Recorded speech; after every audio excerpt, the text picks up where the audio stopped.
Hey guys, tonight we are stepping back into the shadows of the ancient world, feeling the sun-baked stones of the Roman Forum beneath our sandals and the heavy, metallic scent of history in the making. You are standing in the heart of a city that feels less like a majestic marble monument and more like a crowded, sweating metropolis on the verge of a collective nervous breakdown.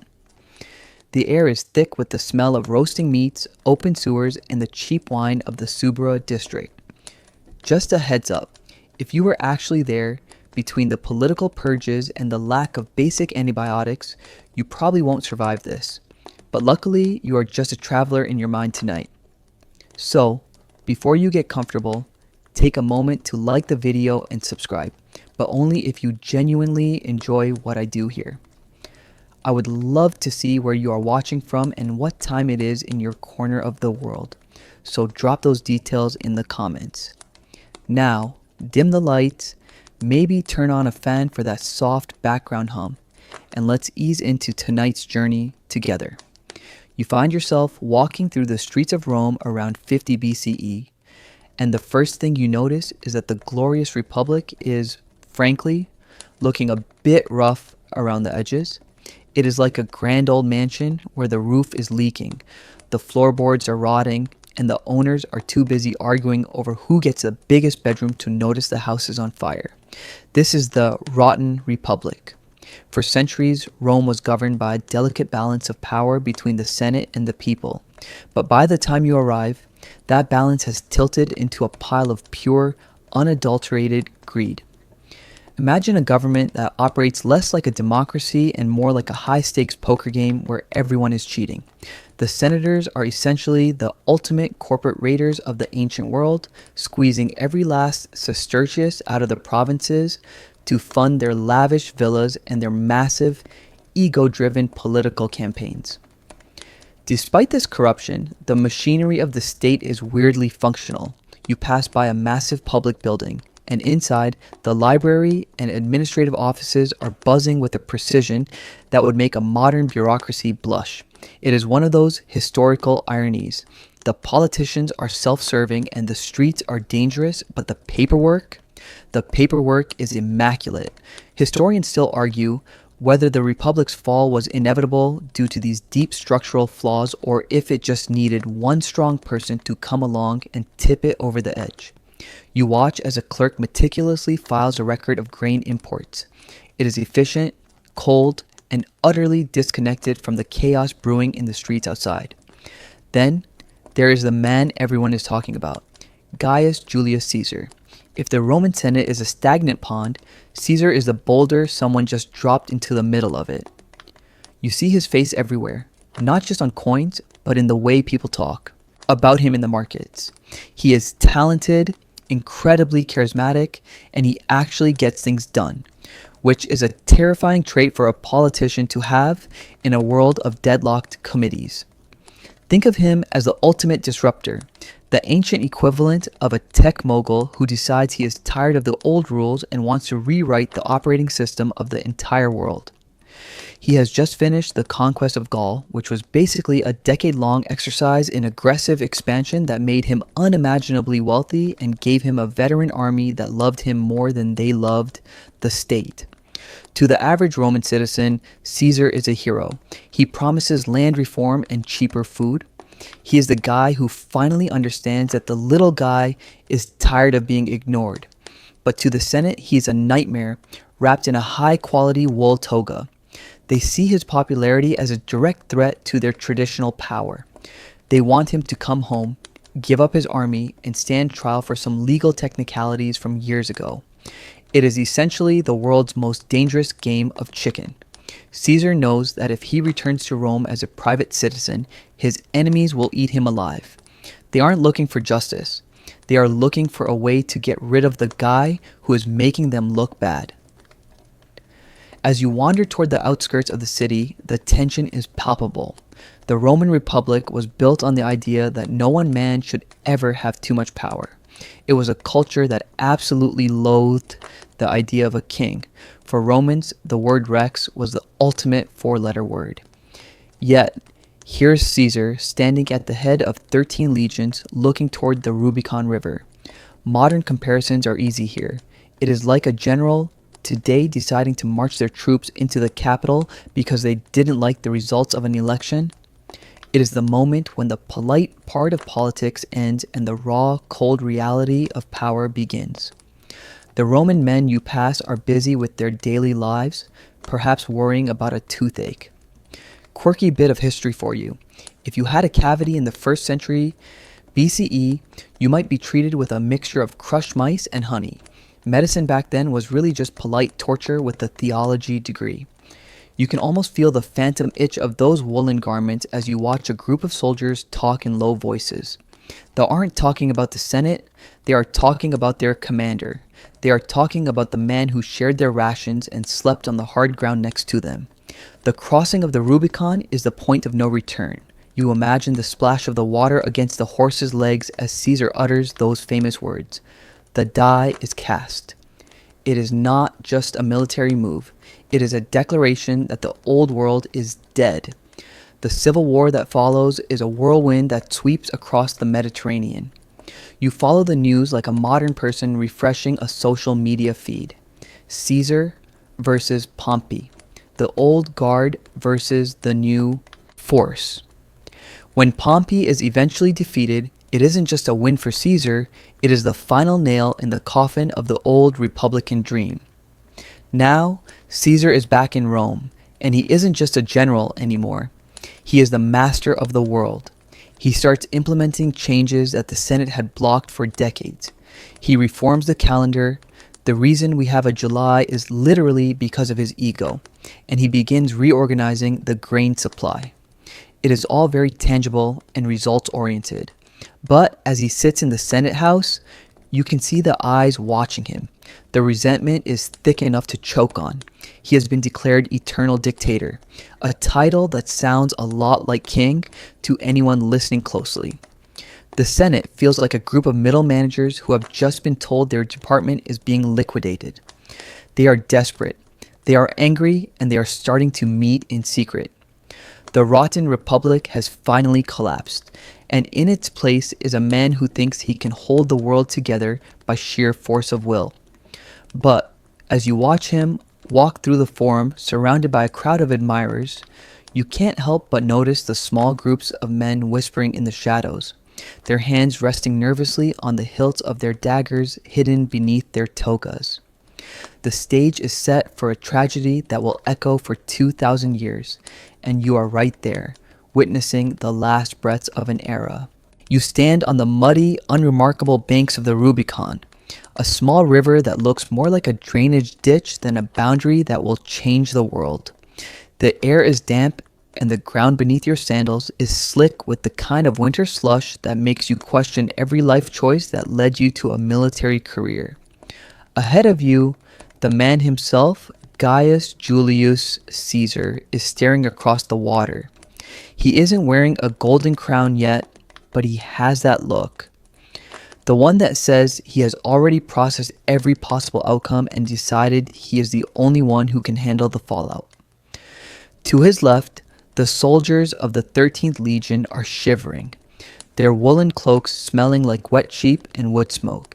If you think your morning commute is bad, try marching 20 miles in hobnailed sandals that feel like they were designed by someone who hates feet.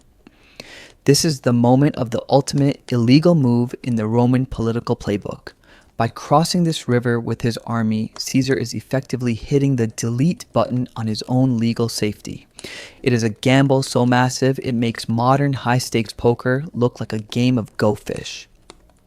The sheer charisma of the man is what keeps you there. Caesar has this way of looking at a crowd or a single soldier that makes them feel like the most important person in the empire. It is a specific type of ancient magnetism. Historians still argue whether Caesar had a grand, decades-long plan to dismantle the Republic, or if he was simply a brilliant improviser who was winging it one crisis at a time. Whatever the truth, as the first horse splashes into the stream, you realize the old rules are floating away. The Senate back in Rome is currently having a collective meltdown. probably rushing around like people in a disaster movie who just realized they forgot to pack the emergency kit. Their champion, Pompey the Great, is a man who was once the undisputed rock star of the Roman military, but he is older now, a bit more set in his ways, and honestly, a little surprised that Caesar actually had the gall to pull this stunt. As you follow the march south, you notice something strange. The towns aren't fighting back. Instead, they are opening their gates and cheering. Caesar isn't coming as a conqueror of Romans. He is coming as the man who is going to fix the jammed printer of the Senate. The Senate's efficiency at this point is legendary for all the wrong reasons.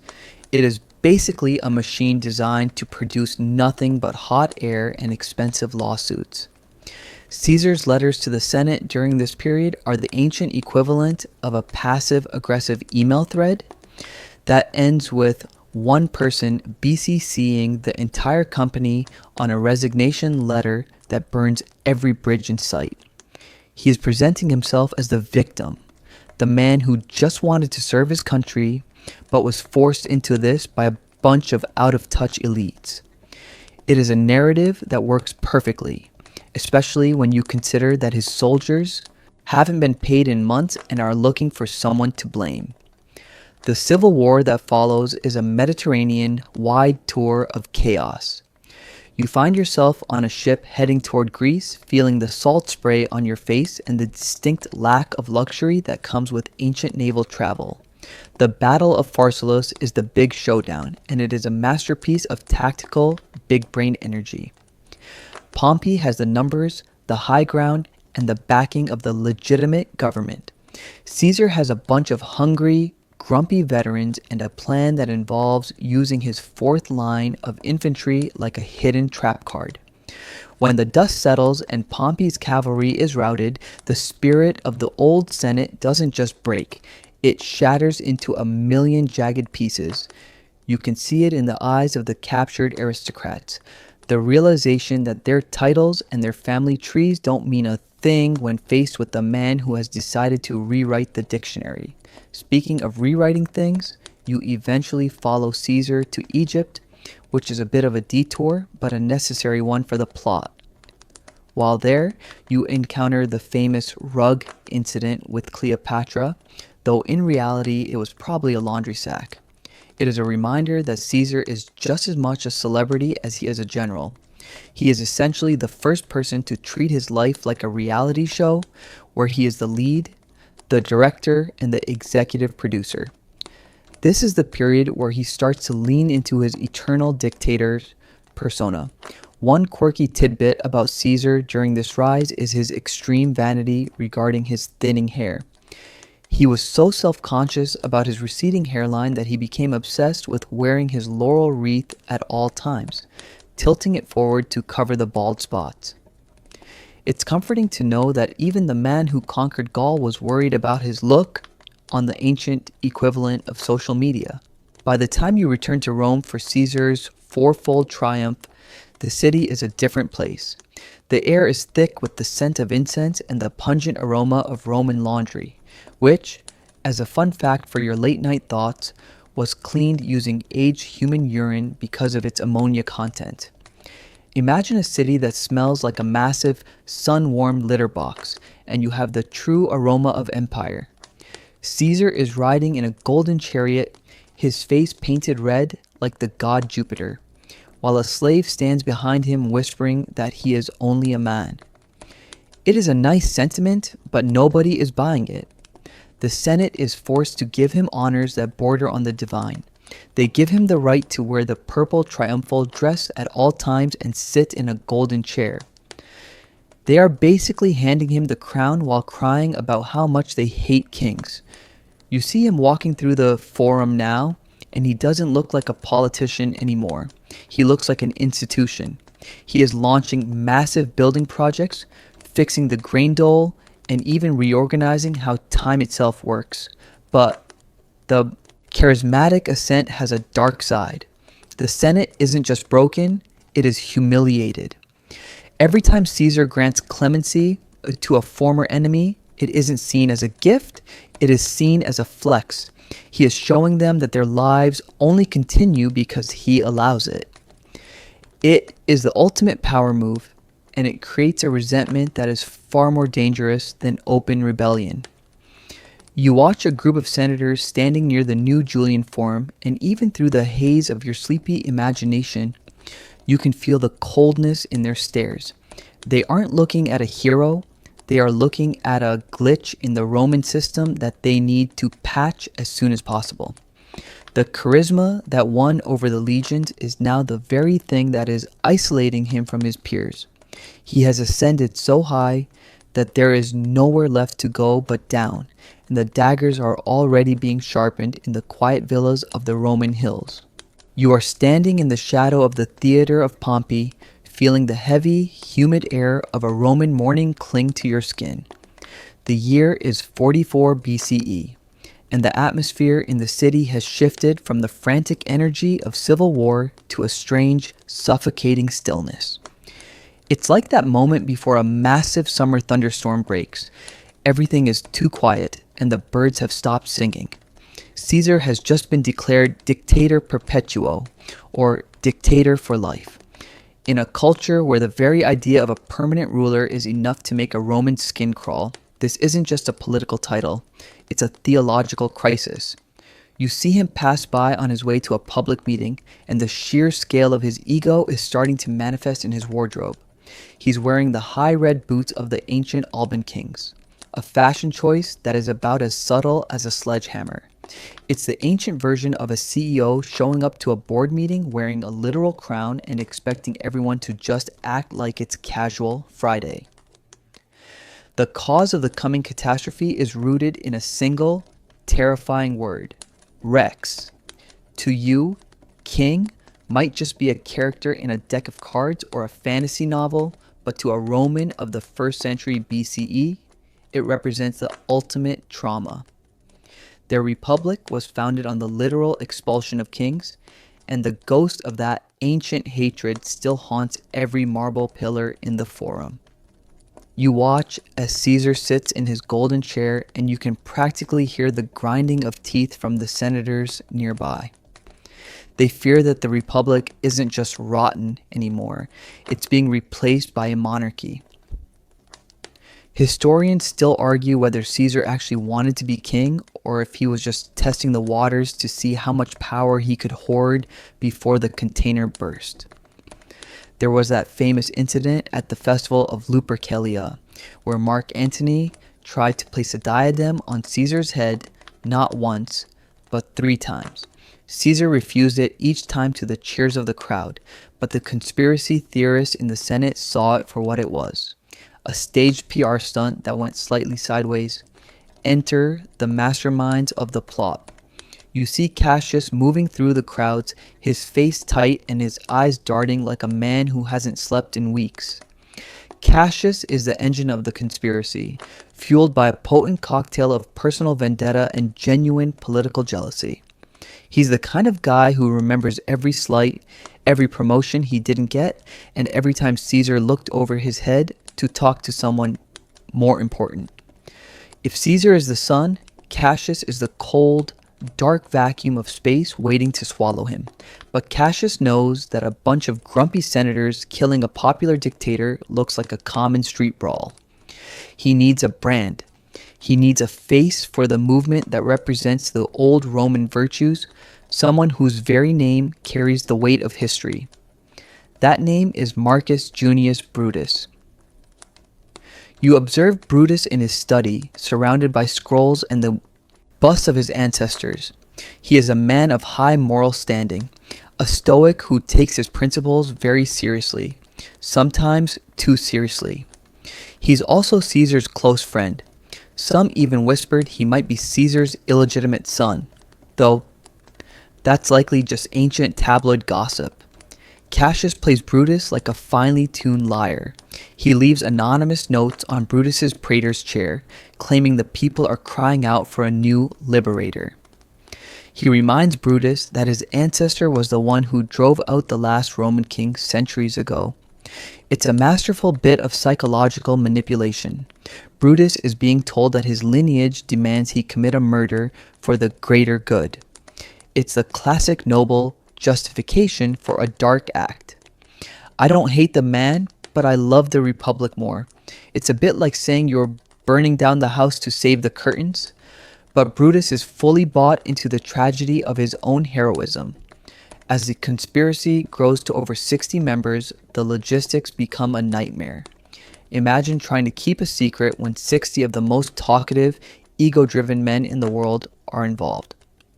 It's a miracle they didn't have a group chat that leaked within 24 hours. They decide that the assassination has to happen in the Senate. This isn't just a murder, it's a performance. They want to kill him in the most official way possible to legitimize the act as a restoration of the law. You can feel the tension in the air as they finalize the date, the Ides of March. A quirky fringe tidbit for your midnight thoughts: Roman luck was a very specific thing, and the Ides, the 15th of the month, was usually dedicated to Jupiter. Turning a holy day into a bloodbath was a bold move, even for men claiming to save the state. The days leading up to the deadline are filled with omens that would make a modern horror movie director jealous.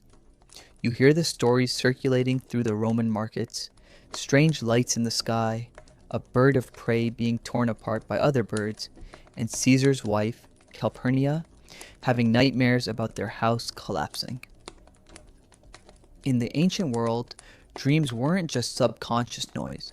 They were considered push notifications from the gods.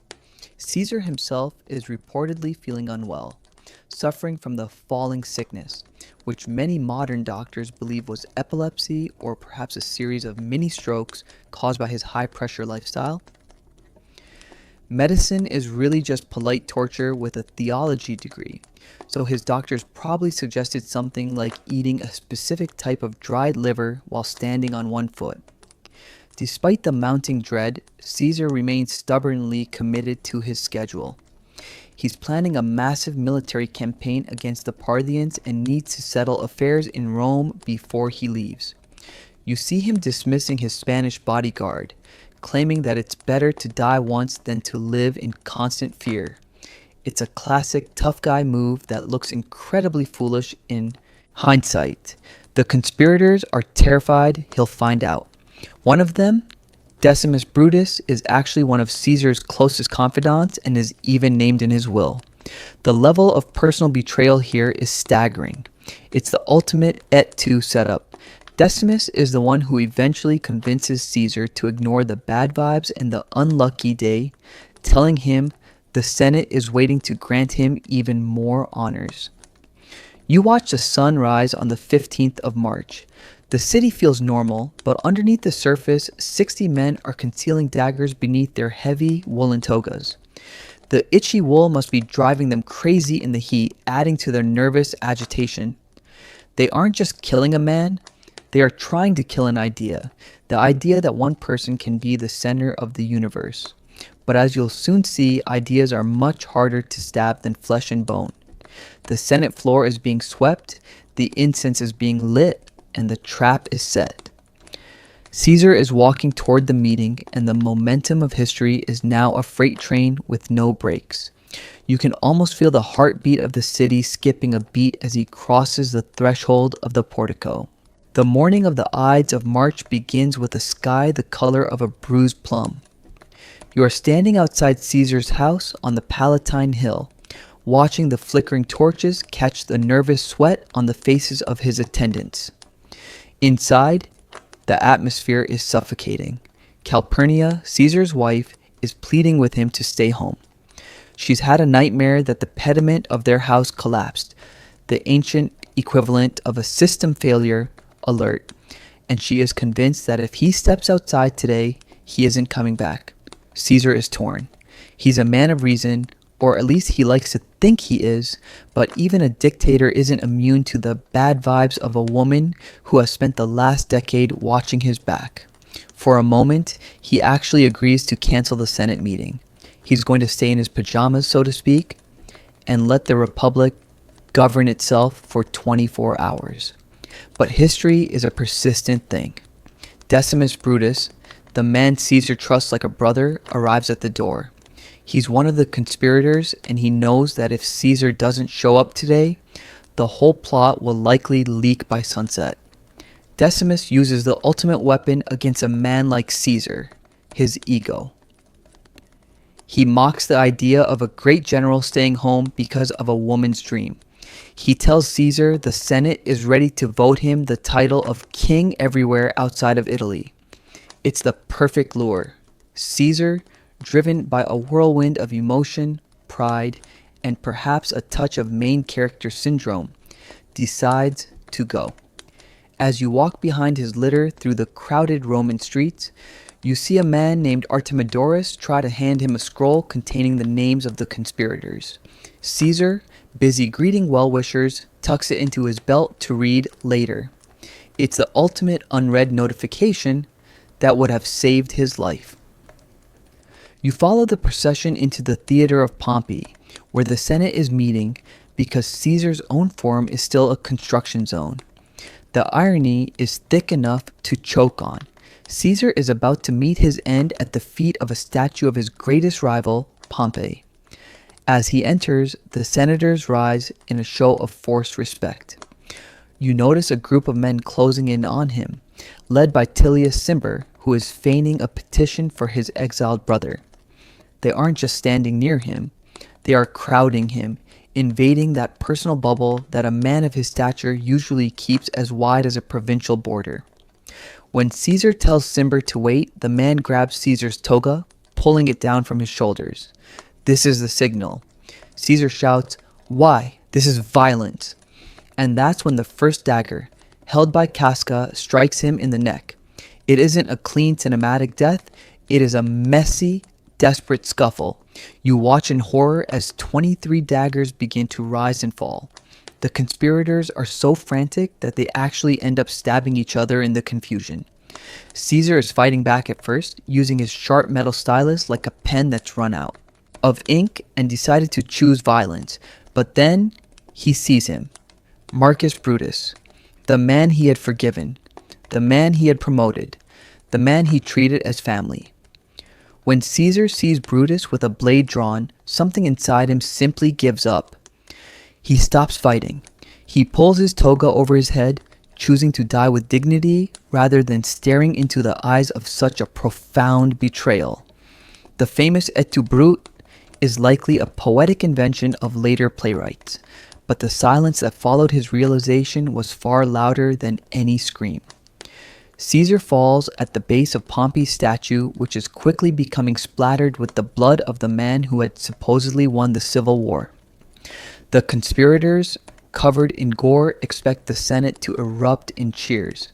They think they've just performed a software update on the Republic, removing the dictator bug. Instead, there is a terrifying, vacuum-like silence. The other senators, those not in on the plot, are fleeing for the exits like they've just seen a ghost. Brutus walks out into the forum holding his bloody dagger high, shouting about liberty, but the Roman people aren't cheering. They are locking their doors and hiding under their beds. They don't see liberators, they see a bunch of wealthy aristocrats who just murdered the guy who was giving them cheap grain and land. The immediate aftermath is a landscape of pure anxiety. You walk through the forum and the air feels heavy, like the atmosphere before a riot. The body of Caesar is left lying on the floor of the Senate for hours until 3 of his slaves finally put him on a litter and carry him home, one arm hanging out and swinging rhythmically with the movement. It's a haunting image, the master of the world reduced to a piece of cargo. Quirky fact for your late night thoughts, the physician Antistios performed an autopsy on the body, one of the first recorded in history, and determined that of the 23 wounds, only one, the second one to the chest, was actually fatal. The rest were just the result of a collective panicked frenzy. While Brutus and Cassius are holed up on the Capitoline Hill, trying to figure out why no one is throwing them a parade, Caesar's right-hand man, Mark Antony, is making moves.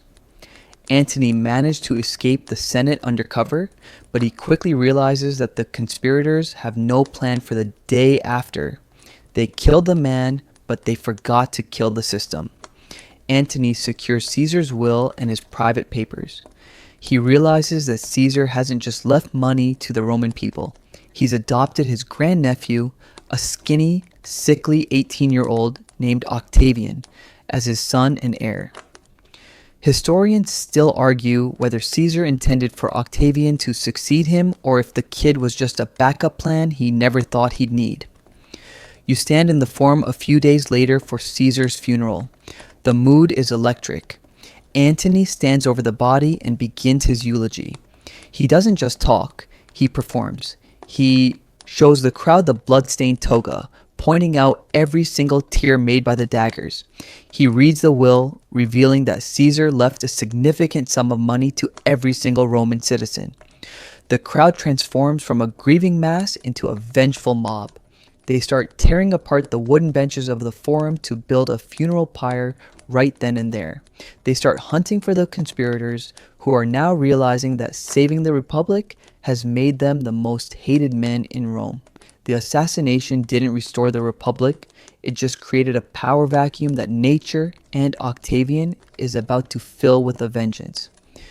You see the smoke from the pyre rising into the Roman sky, a dark signal that the world you knew is gone, and a much bloodier chapter is just beginning. The smoke from Caesar's funeral pyre has barely cleared before the liberators realize they are actually fugitives. You are standing in the middle of a Rome that feels like a pressurized steam boiler. The streets are no longer just smelly and crowded, they are predatory. Brutus and Cassius have fled to the east, leaving a power vacuum so vast it's practically pulling the air out of the city. Everyone expected Mark Antony to simply step into Caesar's red boots, but history loves a plot twist. Enter Octavian. He's 18, he's chronically ill, and he looks like he'd have trouble winning a fistfight with a stiff breeze. But he has Caesar's name, and in Rome that's better than having an army. Well, it helps that he uses the name to buy an army. You watch as this kid arrives in Rome, ignoring everyone's advice to stay in hiding, and begins to systematically outmaneuver the veterans of the political game. It's like watching a teenager walk into a high-stakes poker tournament and take the house for everything it's worth. The chaos that follows the assassination is a messy, brutal transition period. The Republic isn't being restored, it's being liquidated. You find yourself caught in the middle of a fragile, deeply uncomfortable alliance called the Second Triumvirate. Antony, Octavian, and a guy named Lepidus, who is essentially the third wheel of history, decide to stop fighting each other long enough to kill everyone else. They revive the proscriptions, which is a fancy, legalistic term for a state-sponsored hit list. Imagine waking up, walking down to the Forum to check the morning news and seeing your own name posted on a board. If your name is there, you're legally dead, your property is confiscated, and the person who brings in your head gets a cash reward. It's the ultimate dark mode of Roman politics. Historians still argue whether Octavian was a cold-blooded monster during this time, or if he was simply doing the math of survival in a world that had already proven it would kill you for being too merciful. One of the most famous victims of this purge is Cicero, the legendary orator whose voice defined the Republic. You witness the grim reality of his end. His head and hands are cut off and nailed to the rostra in the Forum, the very platform where he used to deliver his speeches. Antony's wife reportedly stuck her hairpins through Cicero's tongue as a final insult. It's a bit of dark humor for the ages. The man who lived by the word was silenced by a piece of jewelry. This is the reality check for anyone who thought the death of a dictator would lead to a golden age of freedom. The city is hushed, the taverns are quiet, and the only people talking are the ones holding the swords. The climax of this era of vengeance takes you to the plains of Philippi in Macedonia. It's 42 BCE, and the forces of the triumvirate are facing off against Brutus and Cassius. This is the final showdown between the dream of the Republic and the reality of the Empire. The camp life is miserable. The water is bad, the food is worse, and the tension is high enough to snap a bowstring. You see Brutus still trying to be the noble stoic, but he's haunted. Some stories say Caesar's ghost appeared to him in his tent, promising to see him again at Philippi. Whether it was a ghost or just a guilty conscience fueled by a lack of sleep and too much cheap wine, the effect was the same. When the battle is lost, both Cassius and Brutus take their own lives. They died trying to stop a king, only to ensure that the next guy wouldn't have to worry about a senate ever again. With the conspirators gone, the world is carved up like a Thanksgiving turkey. Antony takes the wealthy, exotic East and falls into the legendary, drama-filled arms of Cleopatra. Octavian takes the West and the thankless task of managing Rome. You follow the shift in the brand of leadership. Octavian isn't flashy like Caesar. He's a master of the slow burn. He realizes that Romans hate being told what to do, but they love the illusion of tradition. He starts calling himself princeps, or first citizen, which is the ancient equivalent of a CEO insisting everyone call him by his first name, while he still owns 99% of the company's stock. He builds temples, he fixes the plumbing, and he makes sure the grain arrives on time. He discovers that people will trade their political freedom for a stable Wi-Fi connection, or in the Roman case, for streets that aren't constantly erupting in civil war. The final act of this Roman tragedy turned epic is the Battle of Actium. It's the ultimate breakup story, Antony and Cleopatra versus Octavian. You are on the coast of Greece watching the massive floating fortresses of Antony's fleet get outmaneuvered by Octavian's smaller, faster ships. When Antony and Cleopatra flee back to Egypt to meet their famous snake-related ends, the Roman Republic finally breathes its last breath. There's no more talk of liberty. There is only Augustus. That's the name the Senate gives Octavian in 27 BCE. It means the revering one, and it marks the official birth of the Roman Empire. As you walk through the new marble-clad Rome of Augustus, you realize everything has changed while appearing to stay the same. The Senate still meets, but they don't vote on anything that matters. The consuls are still elected, but their power is a staged prop. Augustus famously said he found Rome a city of bricks and left it a city of marble. It's a beautiful sentiment, but you can't help but notice that marble is a lot colder than brick. The anxiety of the civil wars has been replaced by a quiet, orderly prosperity. People are safer, but the spark of the old republic, that messy, loud, corrupt, but fiercely independent spirit, is gone. A quirky tidbit to leave you with as we transition: Augustus was famously terrified of lightning. He was so scared of it that he would hide in a subterranean room whenever a storm rolled in. Even the most powerful man in the world, the one who tamed the Roman chaos and turned himself into a living god, was humbled by a bit of static electricity in the sky. It's a reminder that even when we build empires, we are still just small creatures in a very large, very loud universe. Now, as the sun sets on the Roman Forum, the light catching the new temples of the Caesars, we leave the Mediterranean behind and travel forward in time, across the continent, to a city that is just as noisy, just as crowded, and arguably a whole lot smellier. You blink, and the dry, sun-baked marble of Rome dissolves into a damp, charcoal gray mist. The scent of laurel and incense is replaced by a smell so powerful it feels like a physical blow to the face. A thick, swirling cocktail of wood smoke, roasted malt, horse manure, and the sharp, acidic tang of the Thames at low tide. Welcome to Tudor London in the mid-16th century. You are standing on London Bridge, which isn't just a bridge but a narrow, claustrophobic street suspended over a churning, treacherous river. Above you, the houses lean so far across the road that they almost touch. blotting out the sky and turning the street into a dark, echoing tunnel. To your left, you might notice something a bit extra on the gatehouse. A row of weathered heads on pikes, a grim reminder that the Tudor judicial system doesn't really do rehabilitation. It's the ultimate, you probably won't survive this reality check. In a city where a stray spark can burn your house down and a glass of water can give you cholera, your survival is basically a daily coin toss. As you step off the bridge and into the city proper, the noise hits you like a wall of sound. This isn't the hushed reverence of a history book. It's a sensory overload that makes a modern construction site seem peaceful. Imagine if every notification on your phone was a person standing 3 inches from your ear and screaming their lungs out. That is the pulse of London. You trudge through the mud, which is a polite term for the mixture of soil and other things that fill the gutters, and feel the itchy weight of your new wardrobe.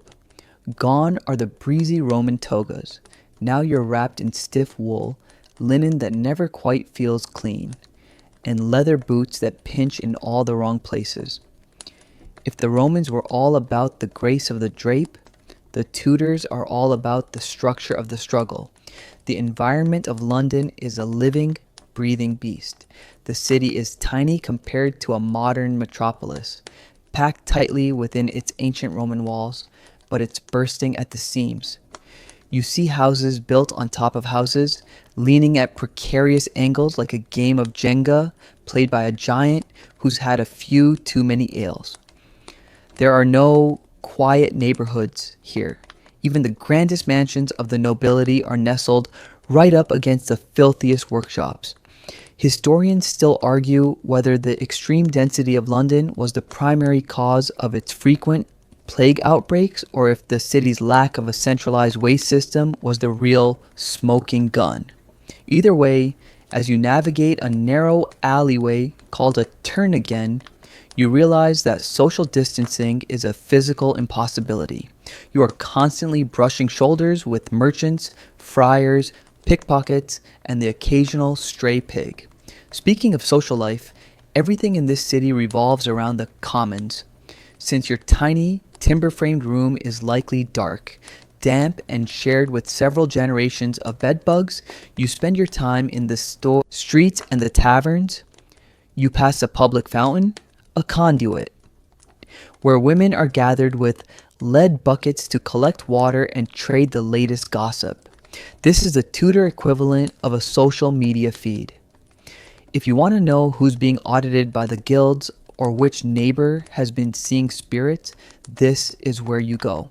The alarm clock of the city isn't a buzzing phone, it's the relentless tolling of church bells.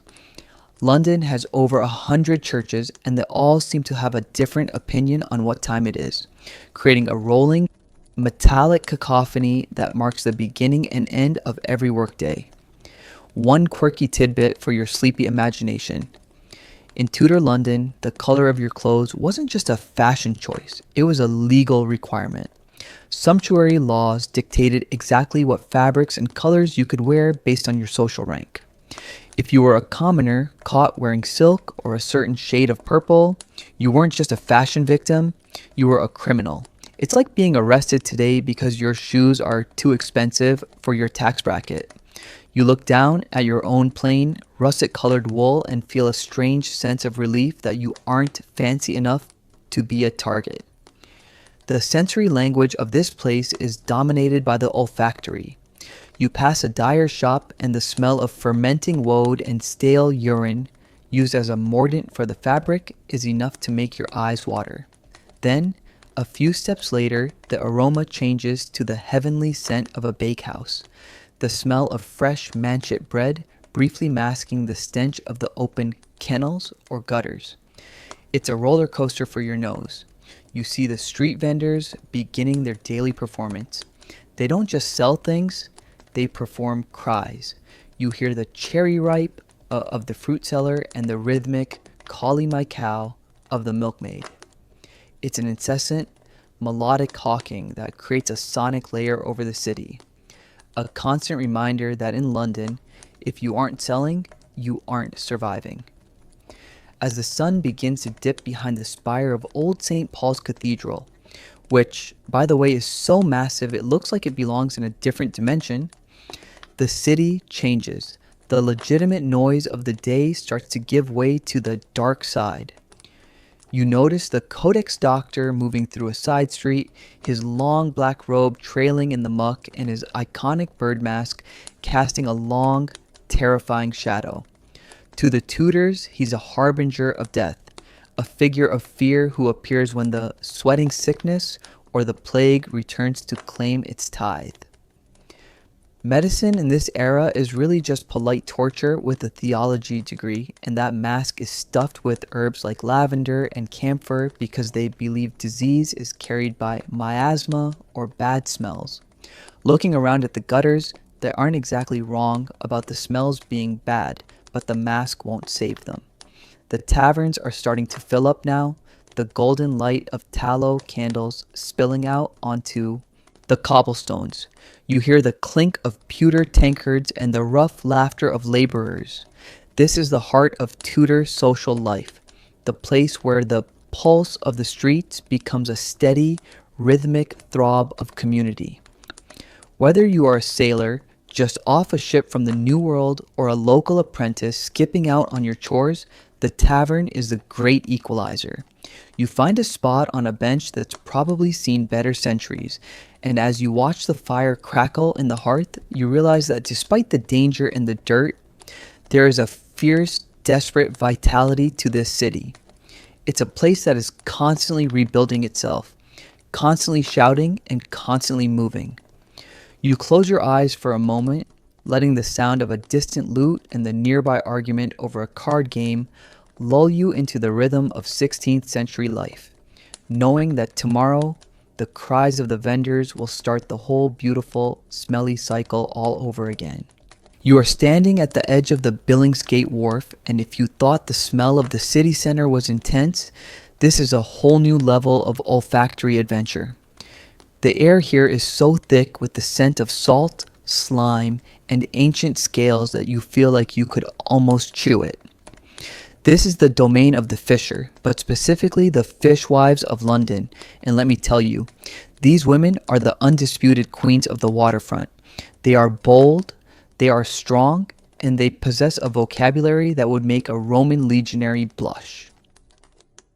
You watch one of them hoist a massive willow basket of cod onto her head with the grace of a weightlifter and the swagger of a duchess. In the Billingsgate area, these women aren't just selling food, they are managing a high-stakes, fast-moving commodity market. If you try to haggle too aggressively, you might find yourself on the receiving end of a verbal dismantling so efficient it qualifies as a public service. The social structure here is fascinating. While the rest of Tudor society is obsessed with hierarchy and knowing your place, the fishwives and the watermen of the Thames operate in a sort of chaotic meritocracy of grit. Historians still argue whether the legendary Billingsgate language, a term that became synonymous with foul-mouthed swearing, was a genuine dialect of the working class or just a convenient stereotype created by the snobbish elite of the time. Regardless, as you watch the exchange of silver and scales, you realize that these women hold a unique kind of power. They are the ones who feed the city. In a world where fast food means a cold meat pie from a questionable vendor, the fresh catch from the Thames is the lifeblood of the Londoner's diet. It is a noisy, dominant presence in the city's economy, and it happens every single day, rain or shine, usually long before you've even thought about waking up. Moving away from the river, you find yourself back in the labyrinth of the main streets where the sonic pulse of London reaches its peak. You are surrounded by the street vendors, the incessant hawkers who turn the city into a living, breathing commercial. To help you visualize this, think of these vendors as the 16th century version of targeted social media ads. Only you can't skip them, and they are shouting directly at your face. Every trade has its own specific cry, a melodic hook designed to pierce through the general roar of carts and barking dogs. You hear the small coal and man, his face permanently etched with soot, and the fine oatcakes girl who was weaving through the crowd with a tray balanced on her hip. It's an edible experiment in endurance. You're constantly tempted by the smells of hot pippins and spiced ale, even though you know the hygiene standards are minimalist at best. There is a quirky tidbit about these vendors that adds a layer of dark humor to their daily grind. Many of them were licensed by the city in a way that felt more like a protection racket. If you didn't have the right permissions from the local guilds, you were essentially an illegal pop-up. And the city beetles were more than happy to confiscate your stock or put you in the stocks for the afternoon. It was a world of fierce competition. You might see two vendors selling the same type of ribbon, literally trying to outsing each other, turning a busy intersection into an impromptu, very loud musical theater performance where the losers go hungry. It's the ultimate hustle culture, long before that term became a modern cliche. You find yourself following a group of apprentices who are making a delivery, which is really just an excuse for them to play a game of football with a pig's bladder through the crowded streets. The sheer energy of the youth in London is contagious. The guilds tightly control the life of these young men, dictating everything from who they can marry to what time they have to be in bed. But once they are out in the pulse of the street, they are a law unto themselves. You see them ducking under a vendor's cart, narrowly avoiding a collision with a gentleman in a high ruffled collar. The contrast is sharp. The silent, dignified nobility versus the loud, messy, and vibrant commoners who actually make the city move.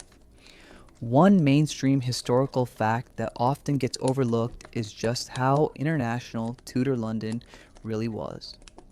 As you stand near the Royal Exchange, you hear a dizzying array of languages: Dutch, French, Italian, and Spanish. London was a global hub for the wool trade, and the street vendors weren't just selling to locals, they were part of a massive early capitalist machine. You see a vendor selling exotic spices like nutmeg and cinnamon, items that had traveled thousands of miles just to end up in a dusty London alleyway. The pulse isn't just local, it's the heartbeat of a growing global empire, fueled by the coins clinking in the leather pouches of the people walking past you. As you navigate the Billingsgate area again, the tide begins to turn. The river, which is the highway of the city, is full of small boats called wherries. These are the taxis of Tudor London. The watermen who row them are just as loud and competitive as the street vendors. If you want to cross from the city to the Southwark side, where the fun stuff like theaters and bear baiting pits are, you have to brave the waterman's gauntlet. They will shout at you, mock your clothes, and fight over who gets your fare. It's a sensory experience that combines the physical exertion of rowing with the mental gymnastics of 16th century banter. You realize that in London, silence is a luxury that only the dead can afford. The sun is higher now, and the heat, yes, even London gets hot, is starting to bring out the olfactory highlights of the fish market.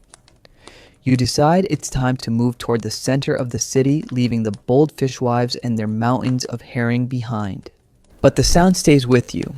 The pulse of the vendors is like a rhythmic background track to your journey. It's the sound of a city that refuses to be quiet, a city that is always on, and a city that is defined by the voices of the people who work its streets.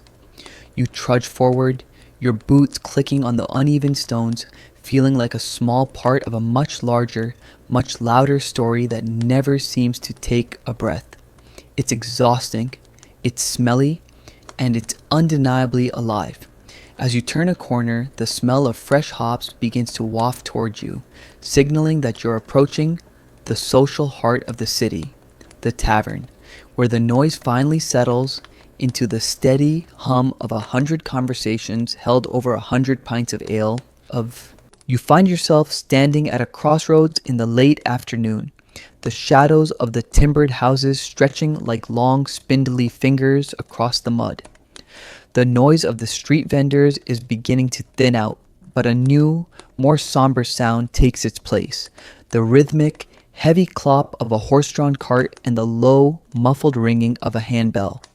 Emerging from the gloom of a side alley is a figure that looks like it steps straight out of a nightmare. This is the Codex Doctor, and even in the chaotic vitality of London, people move aside to give him a wide berth.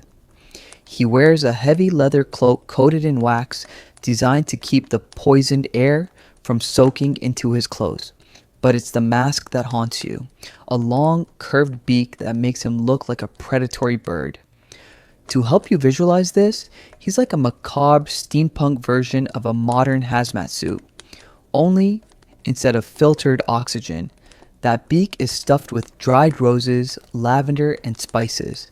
It's an edible experiment in survival that doesn't actually work, but in 16th century London, it's the only shield they have against the invisible.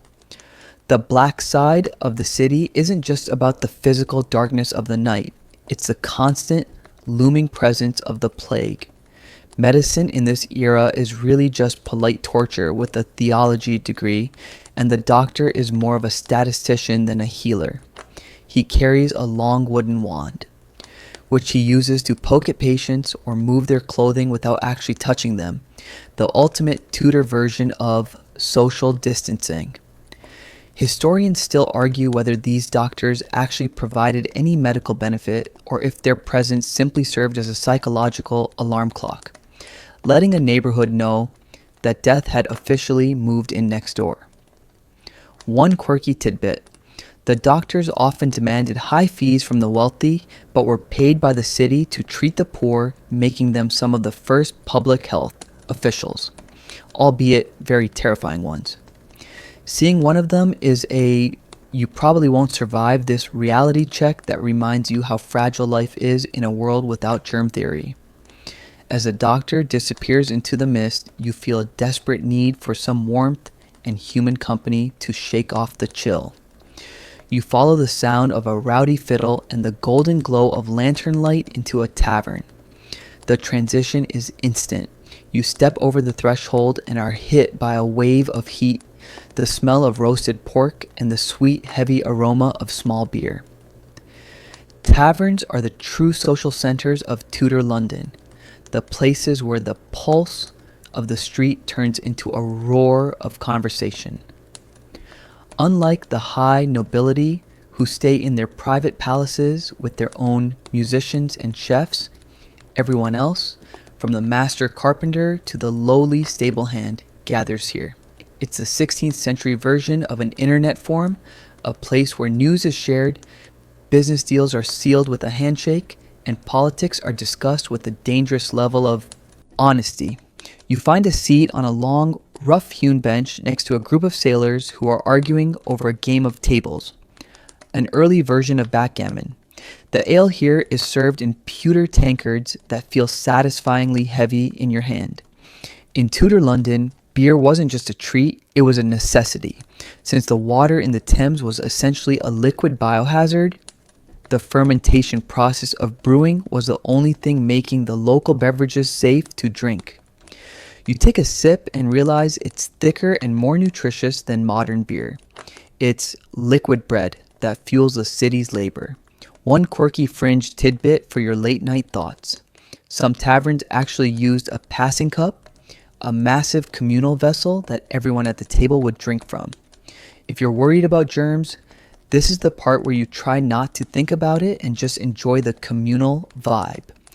The social life in the tavern is governed by its own set of unwritten rules.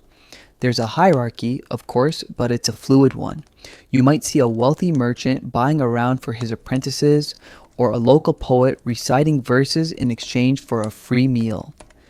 It's a place of casual connection that reminds you of a modern co-working space, if everyone in the co-working space was slightly drunk and wearing itchy wool.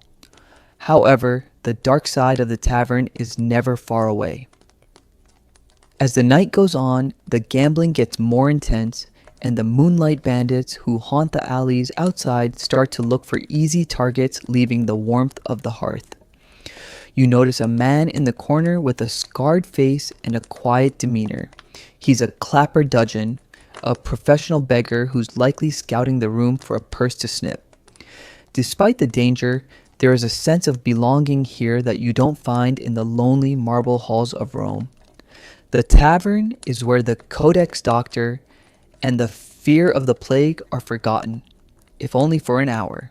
You listen to the sonic pulse of the room, the clinking of coins, the rhythmic thumping of tankards on wood, and the occasional outburst of a tavern song. It's a sensory language that speaks of survival and resilience. Historians still argue whether the tavern culture of London was a hotbed for radical political thought that eventually led to the English Civil War, or if it was just a pressure valve that allowed the lower classes to vent their frustrations before going back to their grueling jobs the next morning. As you sit there, you notice a link boy standing near the door, holding a torch made of tow and pitch. For a few pennies, he will guide you through the pitch-black streets when you decide to leave. Without him, you'd be stumbling in total darkness, a prime target for the night walkers and bandits who rule the city after the bells have chimed for curfew. The tavern is an island of light in a very dark sea. You watch the firelight dance on the ceiling, reflecting off the polished pewter and the greasy faces of your companions. It's a world of intense contrast, the fear of the bird-masked doctor outside and the rowdy warmth of the pint-filled room inside. You finish your ale, feeling the gentle buzz of the hops and the weight of the day's journey settling into your bones. The tavern is starting to get even louder as a group of guild members arrives, fresh from a meeting where they've been debating the price of wool. Their presence adds a layer of official energy to the room. Everything in this city, from the way you drink your beer to the way you die of the plague, is connected to the community. You realize that London isn't just a place, it's a collective experience of noise, smell, and survival. As you prepare to head back out into the cool night air, guided by the flickering light of a link boy's torch, you take one last look at the rowdy, beautiful mess of the tavern. It's the heart of the city, and as long as there's ale in the barrel and a fire in the hearth, London will keep beating. You step out of the tavern's warm, hop-scented embrace and into the bracing cold of a London night. The transition is jarring. One moment you are part of a rowdy, communal, edible experiment in beer-fueled social networking. And the next, you are a solitary figure in a city that has suddenly become very quiet and very, very dark. Without the link boy's flickering torch, the darkness is absolute. Not the suburban darkness of modern nights with their streetlights and glowing screens, but a heavy velvet void where you can't see your own hand in front of your face. This is the realm of the guild secrets and the moonlight bandits.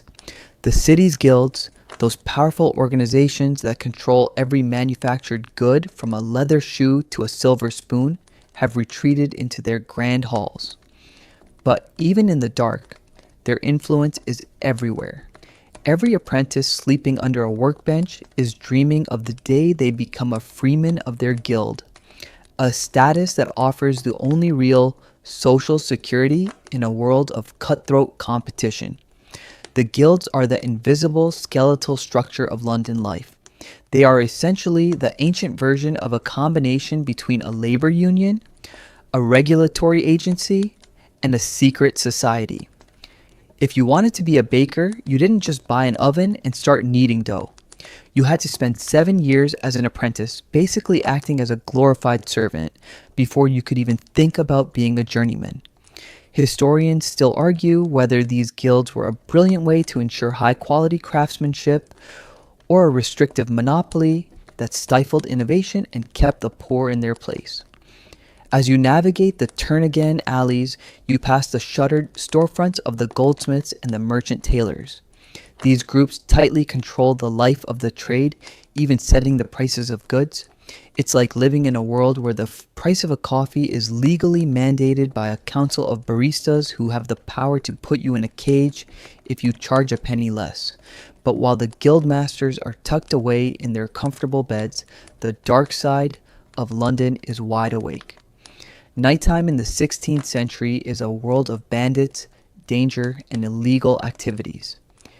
You hear a soft scuffle of boots on stone. Is it a stray dog or a hooker? Not what you think, but a thief who uses a long pole with a hook to snatch clothes through open windows. The death penalty is the standard solution for almost any crime, from murder to stealing a loaf of bread, yet the desperation of the city's underclass means the moonlight bandits are always willing to take the risk. It's you probably won't survive this reality check that makes every shadow feel like a threat.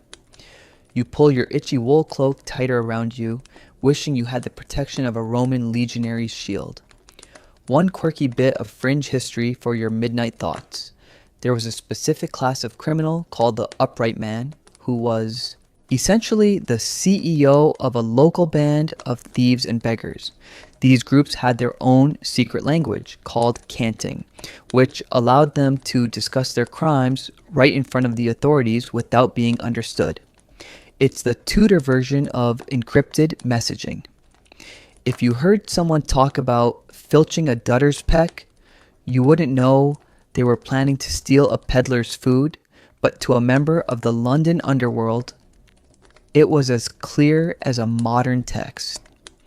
This hidden society operated right alongside the official one, a mirror image of the guilds with its own hierarchy, its own rules, and its own brutal punishments for snitching. As you move toward the Midroll, the more affluent districts, the danger shifts from the physical to the legal. The night walkers, anyone caught out after the curfew bell without a good excuse, could be picked up by the Watch. The Watch is a group of local citizens who are essentially forced to pull a late night shift as amateur policemen. They aren't exactly elite special forces. Most of them are middle-aged tradesmen who would much rather be at home with a warm posset. You see them huddled around a brazier, leaning on their brown bills, a type of polearm, looking more like a group of grumpy grandfathers than a law enforcement agency. However, if they catch you, they have the power to throw you into a cage or a damp cellar until the morning, when you'd have to explain yourself to a magistrate who probably hasn't had his coffee yet. The sensory details of the night are different from the day. The sonic pulse of the hawkers is gone, replaced by the hoot of an owl and the distant, rhythmic splashing of the Thames against the bridge piers. The smells change too. Without the sun to bake the open sewers, the scent of wood smoke from dying fires becomes the dominant aroma, mixed with the cold, damp smell of stone and river mud. You pass a small gradina. Wait, that's a different era. You pass a small garden behind a wealthy merchant's house, and for a fleeting moment, you catch the scent of rosemary and damp earth, a rare breath of freshness in a city of stone. One mainstream historical fact that adds to the vibe of this era is the sheer severity of the laws. Tudor London was a place where you could be hanged for vagrancy, simply being poor and unemployed. The city fathers were terrified of the sturdy beggars, able-bodied people who refused to work within the guild system. To the Tudors, an idle person wasn't just a social problem, they were a theological one. If you weren't producing, you were a drain on the system. You see a set of stocks standing empty in a small square, a reminder of the public shaming that served as the primary deterrent for minor offenses. It's like being forced to sit in a public park with a giant sign on your chest explaining your worst Twitter take for everyone to see. The dark side of the city also includes the illegal activities that the guilds and the church tried to suppress. Behind some of these timbered walls, forbidden card games are being played and illegal dram shops are serving spirits that would probably peel the paint off a modern car. You can hear the low murmur of voices behind a shuttered window, a reminder that the pulse of London never truly stops, it just changes frequency. The guilds might control the manufactured goods, but they can't control the human desire for a bit of late-night rebellion.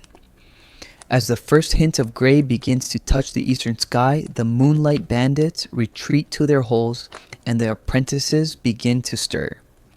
You realize that the guild system, for all its restrictions, is what keeps the city from descending into total anarchy. It provides a structure, a sense of belonging, and a path for the future. You are exhausted from your night of navigating the shadows, but the sound of a single, distant church bell signals that the day is about to begin. The pulse is returning. The vendors will soon be out. The Billingsgate fishwives will be shouting, and the city of London will wake up to another day of survival, sweat, and secret keeping. You lean against a cold stone wall, watching the mist rise off the river, ready to transition from this bustling, smelly metropolis to a place that is its polar opposite, the austere, sun-drenched, and intensely disciplined world of the Peloponnese. The damp, soot-stained timber of Tudor London dissolves into a landscape of sharp, vertical limestone, and air so clear it feels like drinking cold water from a mountain spring. You are standing in the Eurotas Valley, the heart of Laconia, where the sun doesn't just shine, it dominates. The smell of wood smoke and open sewers is gone, replaced by the scent of wild thyme, crushed pine needles, and the metallic tang of sweat on bronze. This is Sparta, but you aren't here to look at the men in their crimson cloaks. You are here to see the people who actually run the show when the spears aren't flying. You are looking at the Spartan women. To your left, a group of young girls, barely into their teens, is sprinting across a dusty field. They aren't wearing the heavy, restrictive robes of an Athenian lady. They are wearing short tunics that allow them to move with a freedom that would cause a literal heart attack in any other part of the ancient Greek world. If you were an Athenian man visiting for the day, you probably wouldn't survive the sheer cultural shock. But here, this is just Tuesday. The philosophy behind this is as blunt as a Spartan sword. Only strong women can give birth to real men. In a city-state that is essentially a professional army with a zip code, everything is viewed through the lens of biological and military efficiency. To help you visualize this, think of the Spartan state as a high-performance sports academy where the curriculum is survival. While girls in Athens are being taught to weave, stay indoors, and remain as invisible as possible, Spartan girls are being publicly trained in running, wrestling, and javelin throwing. You watch a pair of young women grapple in the dust, their muscles lean and their eyes focused. This isn't just physical education, it's a state-mandated program to build a strong body for the rigors of childbirth and, more importantly, to cultivate a strong spirit. It's an edible experiment in human engineering where the ingredients are discipline, grit, and a complete lack of luxury. The sensory details here are a world apart from the claustrophobic streets of London or the crowded Forum of Rome. You feel the grit of the red Spartan earth under your feet and the intense heat of the sun on your shoulders. There is a sonic pulse here too, but it isn't the shouting of vendors. It's the rhythmic chanting of girls practicing a choral dance and the sharp, barked instructions of a female trainer. Historians still argue whether this intense physical focus actually improved infant survival rates or if it was more about creating a psychological bond between the women and the warrior culture they supported. Regardless, the result is a population of women who are taller, healthier, and significantly more confident than their contemporaries elsewhere. They don't just walk, they stride. One mainstream historical fact that often surprises people is that Spartan women were famously well-nourished. While other Greek cities prioritized feeding the men and boys, the Spartans ensured their women had a high-protein diet. You see them eating a meal that isn't just liquid bread or thin gruel, it's hearty and designed for an active lifestyle. They also drank wine, which was another massive taboo for women in places like Athens. It's a reminder that in Sparta, the woman's sphere wasn't a prison, it was a training ground. They were expected to be as tough as the men they would eventually marry. And that toughness started the moment they could walk. One quirky bit of fringe history for your late night thoughts. The wedding ritual in Sparta was a bizarre, almost theatrical affair. A Spartan bride would have her hair cropped short and be dressed in a man's cloak and sandals, waiting in a dark room for her groom to capture her after he'd finished his dinner at the communal mess. It sounds like something out of a dark folktale, but it was designed to bridge the gap between the segregated world of the barracks and the reality of domestic life. Medicine in this era is really just polite torture with a theology degree, so the focus on preventative health through exercise was actually a very modern approach to longevity in a world without hospitals. As you wander through the village, Sparta isn't a city of walls, but a collection of villages. You notice that the social life here is intensely public. Spartan women were encouraged to speak their minds, a trait that shocked the rest of the Greek world. You hear a woman standing in a public square critiquing a group of young men for their performance in a recent drill. Her voice is loud, clear, and utterly devoid of the submission expected of her gender in the 5th century BCE. There's a famous anecdote where a woman from another city asked Queen Gorgo why Spartan women were the only ones who could rule men. Gorgo's reply was a classic Spartan mic drop, because we are the only ones who give birth to men. The dark side of this society, however, is the constant underlying tension of the helots, the enslaved population that does all the actual farming and manual labor so the Spartans can focus on being elites. You see the Spartan women managing the estates, watching the horizons while their husbands are away at war. They aren't just stay-at-home moms, they are the chief operating officers of the Spartan economy. Because the men are lived in barracks until age 30 and are often away on campaign, the women hold the keys to the kingdom. They own the land, they manage the finances, and they maintain the social order. It's a unique kind of power, fueled by a mixture of intense education and a lack of male supervision. You watch as the sun begins to set, the long shadows of the Taygetus Mountains stretching across the valley. The girls have finished their training and are now gathered to practice poetry and music.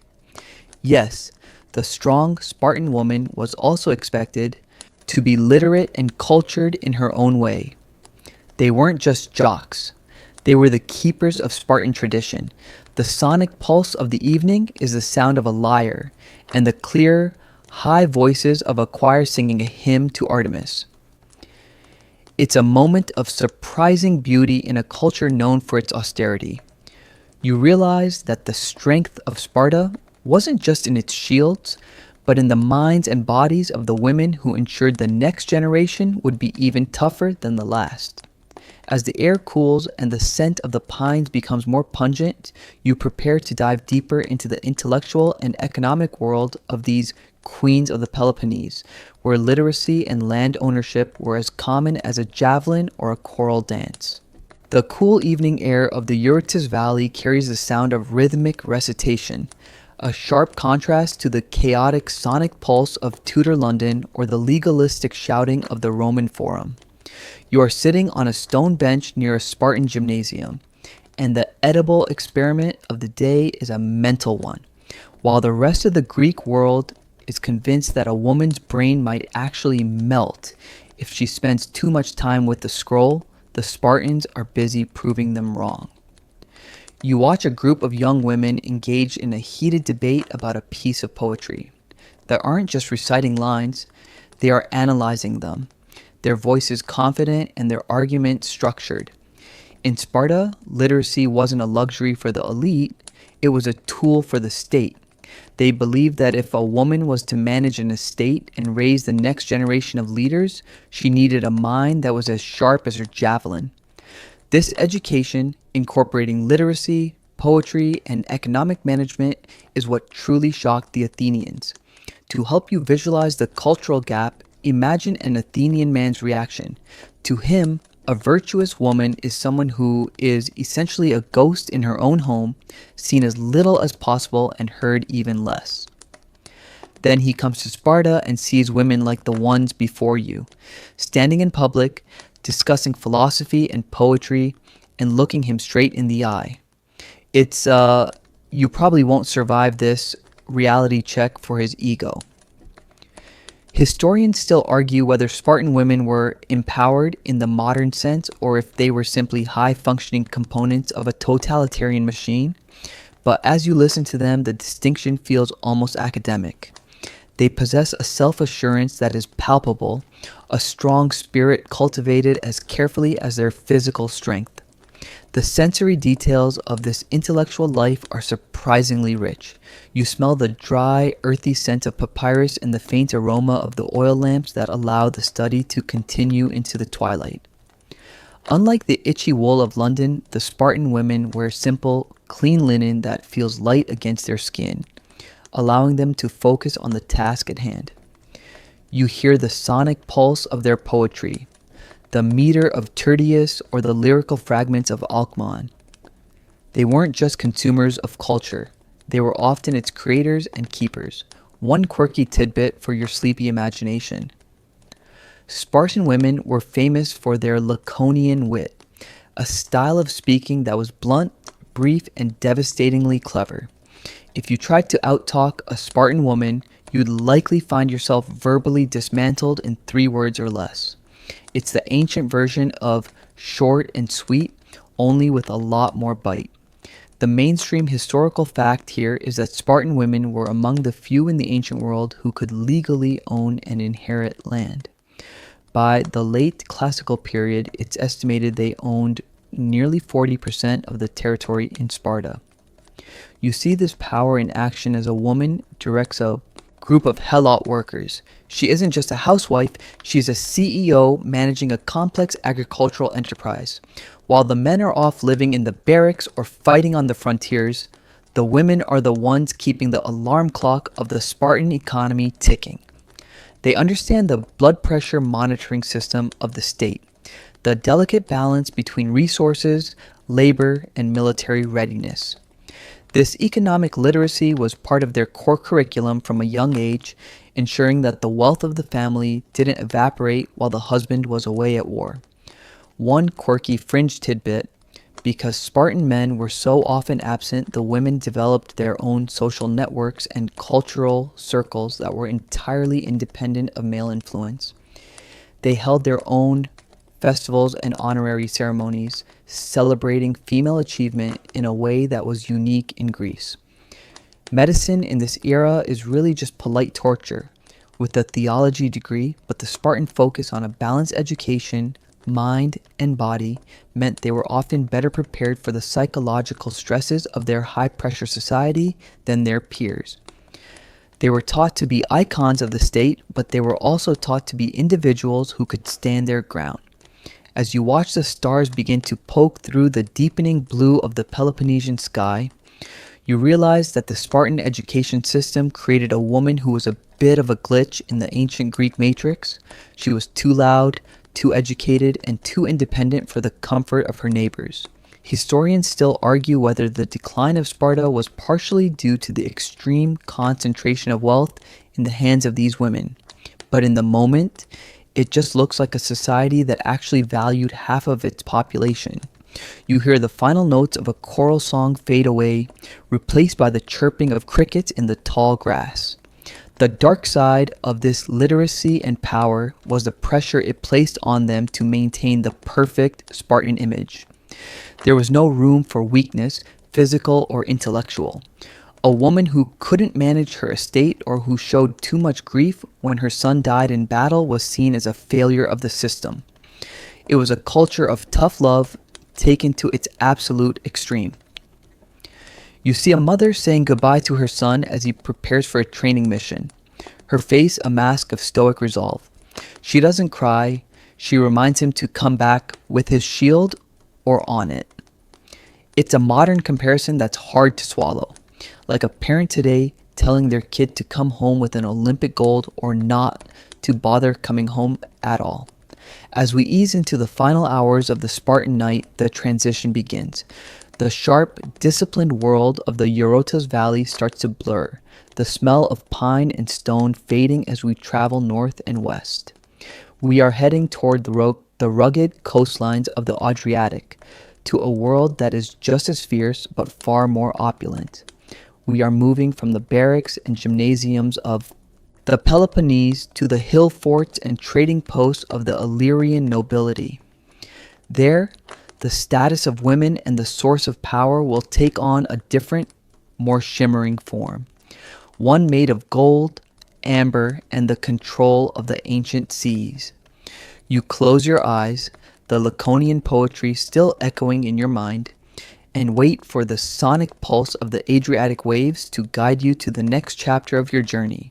You wake up as the Spartan sun begins to crest over the jagged peaks of the Taygetus, casting long, sharp shadows across an estate that is vastly different from anything you'd find in the rest of the Greek world.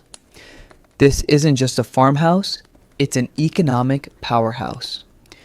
As you step out onto the terrace, you feel the cool, sun-warmed stone beneath your feet and smell the heavy, oily aroma of ripening olives and the sharp, earthy scent of freshly turned soil. You are observing a Spartan noblewoman in her natural habitat, not tucked away in a back room spinning wool like her Athenian sisters, but standing at the center of a sprawling property, a stylus in her hand and a sharp, calculating look in her eyes. To help you visualize the scale of her influence, think of her less as a housewife and more as the CEO of a family-owned conglomerate while her husband is away on a perpetual business trip. In Sparta, the men are professional soldiers who live in barracks until they are 30, which leaves the women as the primary managers of the state's wealth. It's a society where girl boss isn't a modern aspiration, it's a centuries-old survival strategy. The economic reality of Sparta is one of the most fascinating glitches in history.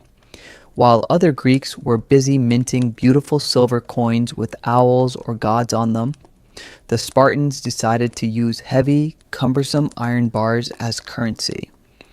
Historians still argue whether this was a deliberate attempt to discourage greed by making money too heavy to carry, or if it was just a stubborn adherence to an ancient, impractical tradition. Imagine trying to pay for your groceries with a pocket full of manhole covers, and you'll understand why Spartan women were so focused on land rather than liquid assets. You watch as a woman inspects the delivery of grain, her knowledge of market values and agricultural yields as precise as a modern accountant's spreadsheet. Because they could inherit land in their own right, a mainstream historical fact that set them apart from almost every other ancient culture, these women eventually became the wealthiest individuals in the city. By the time the Spartan Empire began to fade, nearly 2/5 of all the land in Laconia was owned by women. This concentration of wealth created a unique social dynamic. You follow the noblewoman as she walks through her olive groves, where the sonic pulse of the estate is the rhythmic thumping of Helot laborers harvesting the fruit. The Helots were the state-owned serfs who did the actual dirty work, allowing the Spartans to focus on their respective specialties, war for the men and management for the women. There is a dark side to this prosperity, of course, the constant underlying tension of a massive, exploited workforce that could revolt at any moment. But for the Spartan woman, this was simply the landscape of her life. She was the one who ensured the estate produced enough to pay her husband's mess fees. In Sparta, if a man couldn't contribute his share of food to the communal dining hall, he lost his citizenship. The family's entire social status rested squarely on the woman's ability to run the business efficiently. If she failed, he was out of the club.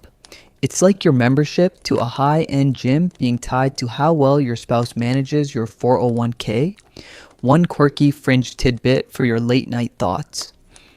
Spartan women were so famous for their wealth and independence that they often competed in the Olympic Games, not as athletes, but as chariot owners. Since the owner of the horses was the one credited with the victory, women like Siniska became the first female Olympic champions in history. She didn't have to break a sweat. She just had to have the bank account to buy the best stallions and hire the best drivers. It was the ultimate ancient flex. You see a young girl practicing her riding nearby, her eyes fixed on a future where she might stand on that winner's pedestal, proving that in Sparta, power wasn't just about who could push the hardest in a phalanx, but who could navigate the complex world of property and prestige. The sensory experience of this economic power is tangible. You feel the rough texture of the wool being woven, not for the family's clothes, which were notoriously simple, but for trade. You smell the pungent, vinegary scent of fermenting wine being prepared for export. Medicine in this era is really just polite torture with a theology degree, but the Spartan women managed their households with a level of hygiene and nutritional awareness that kept their families remarkably healthy. They understood the blood pressure monitoring system of their estates, when to push the labor, when to store the grain, and when to sell. They were the ones who saw the big picture while the men were busy obsessing over the exact angle of their shield wall. However, this independence came with a heavy psychological price. Historians still argue whether the extreme concentration of wealth in female hands contributed to oliganthropia, the catastrophic shortage of Spartan men, by making it harder for poorer families to maintain their status and marry off their children. You see the tension in the way the noblewoman greets a neighbor. It's a world of intense competition where every acre of land is a point on a scoreboard. Yet, there is a sense of collective purpose that you don't see in the rowdy, individualistic taverns of London. The Spartan woman isn't just working for herself, she is working for the survival of her iconic culture. As the sun begins to dip lower, painting the olive trees in shades of gold and deep purple, the estate settles into a quiet, orderly hum. The sonic pulse shifts to the sound of a distant lyre and the low murmur of children learning their lessons. You realize that the strength of Sparta wasn't just a military phenomenon, it was a domestic one. The women in their peplos were the ones who held the keys to the treasury and the title deeds to the land. They were the stabilizers in a world of constant motion. You take a final breath of the clean mountain air, the scent of lavender and dust clinging to your senses, and prepare to leave the disciplined valleys of Greece behind.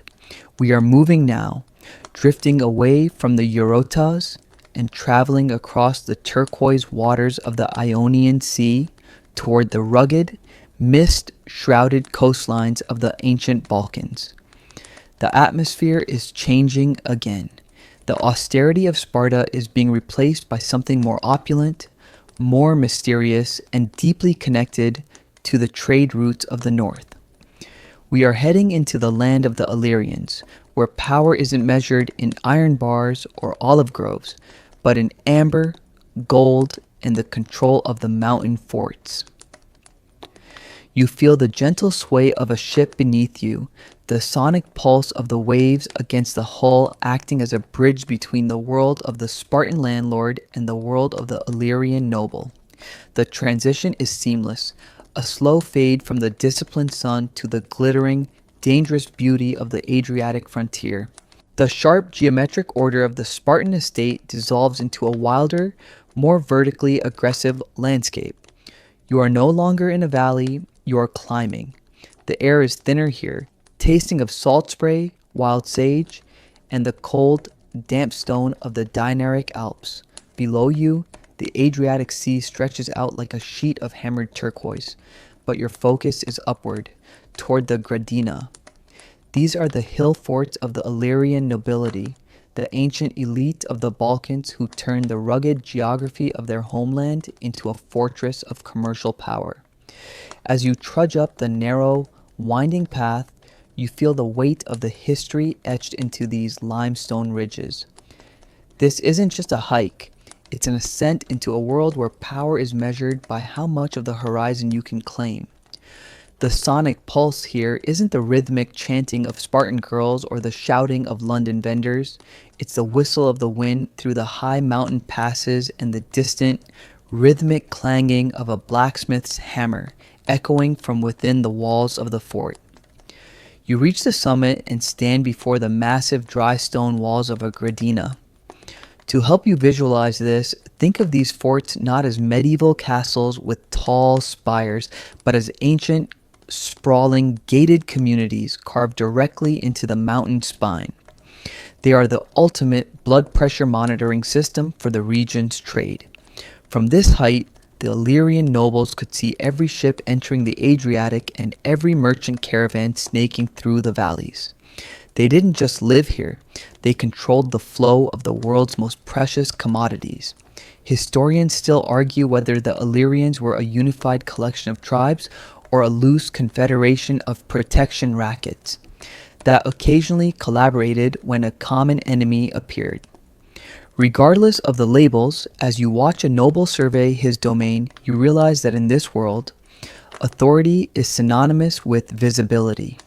If you can see it, you can tax it, trade for it, or, if the mood strikes, take it. The source of power for these Balkan elites was deeply rooted in the control of trade routes. You see a caravan arriving at the gate, the pack animals heavy with amber from the Baltic and metals from the interior. The Illyrians were the essential middlemen of the ancient world. They amassed wealth by providing protection for these caravans and, famously, for the pirates who haunted the jagged Adriatic coastline. It's an edible experiment in early capitalism. They didn't necessarily produce the goods, but they owned the toll booths. A quirky fringe tidbit for your late night thoughts. Some Illyrian tribes were so successful at this that they essentially operated like a maritime insurance company. You paid them a fee, and in exchange, your ship wasn't suddenly relieved of its cargo by a group of fast-moving lembi. The sleek, maneuverable boats that were the Ferraris of the ancient Illyrian navy. As you step inside the fort, the atmosphere is surprisingly opulent. The dark side of the rugged exterior masks a world of refined luxury. You see noblewomen wearing intricate bronze jewelry and robes dyed in rich, earthy tones. Unlike the Spartan women who focused on land and military discipline, the Illyrian noblewomen were the architects of alliances. They managed the family's finances and were key players in marriage pacts that connected different hill forts across the region. You watch as a woman inspects a shipment of amber beads, her fingers tracing the golden, translucent stones. Amber wasn't just jewelry, it was a status icon, a piece of frozen sun that signaled you were part of the global elite. One mainstream historical fact that often surprises people is that Illyrian women held such high status that they sometimes rose to the level of queens, like the legendary Tuta, who famously defied the Roman Republic and forced them to send an entire fleet just to deal with her piracy. The sensory language of the Gradina is a blend of the rustic and the refined. You smell the pungent aroma of roasting goat meat mixed with the sweet, resinous scent of pine torches. The floors of the main hall are covered in thick furs, a necessary comfort against the biting mountain winds.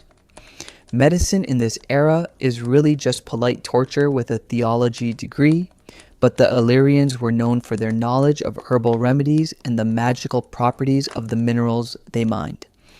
You see a shamanistic figure preparing a poultice in the corner, the sonic pulse of his low chanting mixing with the crackle of the central hearth. It's a world where the physical and the spiritual are as tightly woven as the wool on an Illyrian cloak. The social life of the Illyrian nobility revolved around the lavish feast. These weren't just dinners, they were political theater. You witness a banquet where the wine, imported from Greece in massive amphorae, is flowing freely. They are drinking from silver cups and eating from bronze platters. A display of wealth designed to remind everyone who is in charge. Historians still argue whether the Illyrians' reputation for excessive drinking was a genuine cultural trait or just Greek and Roman propaganda intended to make them look barbaric. To you, it looks like a high-stakes networking event where the goal is to outhost your rivals. You see a noble stand and lift a distinctive long helmet, a symbol of his leadership as he toasts to a new trade agreement. This is the pulse of the Illyrian elite, a constant cycle of acquisition, display, and defense. One quirky bit of history: the Illyrians were among the first to use a specific type of blood pressure monitoring system for their forts, a series of fire beacons that could send a message across the mountain peaks faster than any horse could run. It's the ancient version of a fiber optic network. If a Roman fleet was spotted near the coast, the signal would leap from Gradina to Gradina, alerting the entire region in a matter of minutes. You look out over the darkened valleys and can almost see the phantom glow of those fires.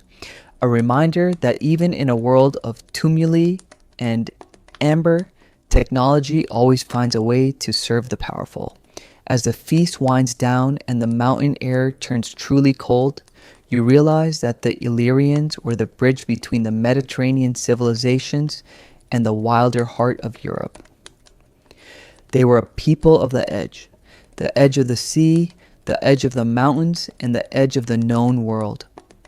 You feel the heavy weight of a wool blanket over your shoulders as you prepare to transition from the living heights of the Gradina to the silent, shimmering world of the Illyrian dead.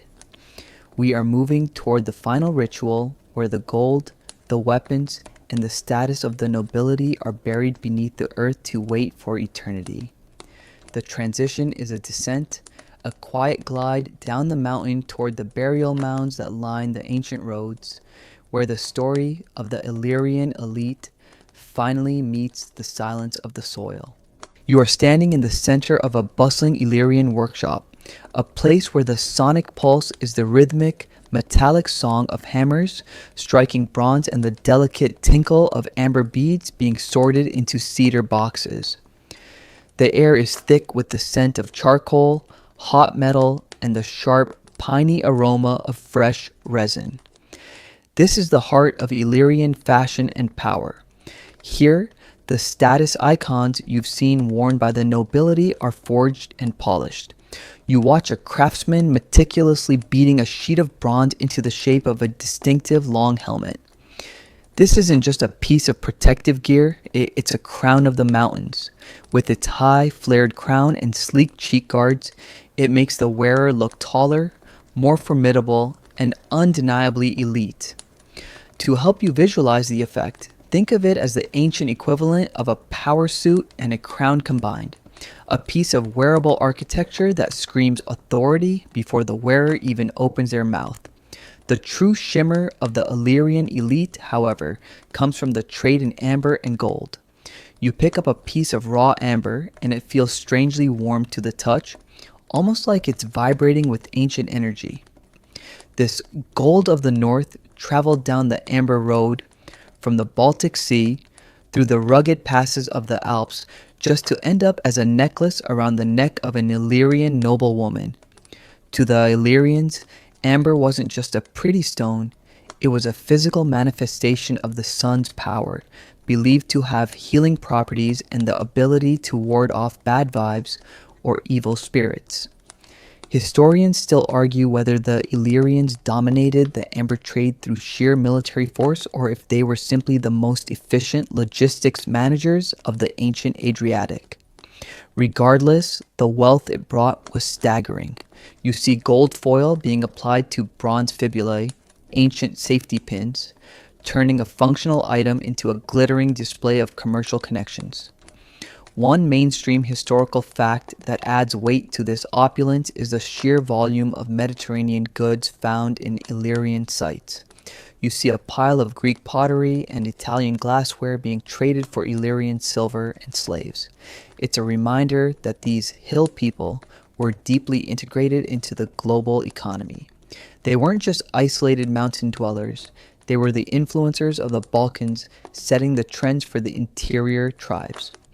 A quirky fringe tidbit for your late night thoughts: the Illyrians were so obsessed with their jewelry that they even decorated their horses with bronze amulets and bells.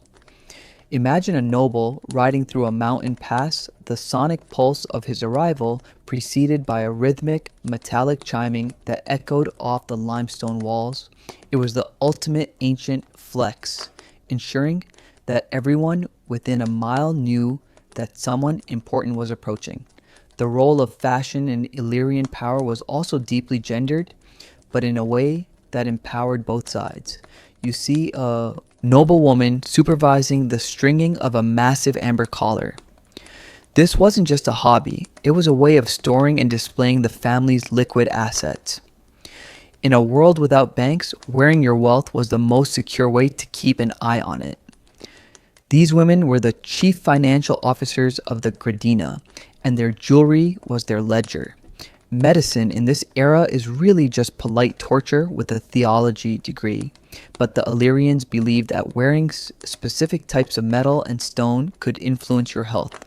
To them, a heavy bronze belt wasn't just a fashion statement, it was a blood pressure monitoring system for the soul, designed to keep the wearer grounded and protected from the invisible dangers of the spirit world. As you watch the sun reflect off a polished bronze shield, you notice the dark side of this glittering world, the protection rackets. The Illyrian elite didn't just trade, they enforced. The same long helmets and bronze-tipped spears that looked so impressive at a feast were used to tax anyone who didn't want to play by their rules. Historians still argue whether the Romans labeled the Illyrians as pirates because they were actually lawless or because they were simply too good at competing with Roman trade interests. From where you're standing, it looks like a bit of both. You see a group of warriors preparing to head down to the coast, their gear clinking and their faces set in the same hard lines as the mountains they call home. They are the muscle that ensures the amber continues to flow and the gold continues to shine. The sensory details of the workshop are starting to fade as the fire in the forge dies down. You feel the grit of metal shavings on the floor and the lingering warmth of the hearth. The sonic pulse of the hammers is replaced by the low, steady murmur of the craftsmen sharing a final cup of mead before the day ends. You realize that for the Illyrians, culture wasn't something you kept in a museum. It was something you wore, something you fought for, and something you used to define your place in a dangerous world. Their jewelry and weapons were the icons of their identity, a shimmering armor against the chaos of the frontier. One quirky bit of history to leave you with. The Illyrians were famous for their intricate tattoos, often featuring geometric patterns that mirrored the designs on their bronze jewelry. It was a way of making their status permanent, a label that could never be stolen or traded. You see a young noble with a pattern of interlocking spirals on his forearm, a design that represents the eternal cycle of the sun and the sea. It's a reminder that even when the bronze is buried and the amber is lost, the spirit of the people remains etched into the very skin of history. As the workshop grows dark, the transition to our final destination begins. We are moving away from the noise of the forge and the glitter of the market, heading toward the silent, monumental mounds of the tumuli. These are the final resting places of the kings and queens we followed through the mountains. We are descending from the heights of power to the quiet eternity of the soil, where the gold, the weapons, and the stories finally come to rest. You feel the cool evening breeze on your face, carrying the scent of damp earth and distant salt, as we prepare for the final wind down of our journey. The sonic pulse is slowing, becoming the steady, rhythmic breath of the mountains as they watch over the dead. The rhythmic clanging of the Illyrian forge has finally gone silent, replaced by a profound, heavy stillness that feels as though the mountain itself is holding its breath. You are standing on a high, grassy plateau at twilight, where the air is cool and smells of damp earth, wild mint, and the faint, lingering scent of wood smoke from a distant village. Before you lies a landscape of tumuli, vast, circular burial mounds of stone and earth that rise from the ground like the silent, frozen waves of an ancient sea. These are the final resting places of the Illyrian nobility, the culmination of a life lived in the pursuit of power, amber and gold. As you walk among these mounds, your footsteps are muffled by the thick grass, and the only sound is the low, mournful sigh of the wind through the limestone crags. This is the end of the road for the elite of the Balkans, the place where the blood pressure monitoring system of the living world is traded for the eternal quiet of the afterlife. The ritual of the Illyrian burial was the ultimate lavish feast, a performance of wealth and grief that could last for days. You imagine the scene that took place here centuries ago.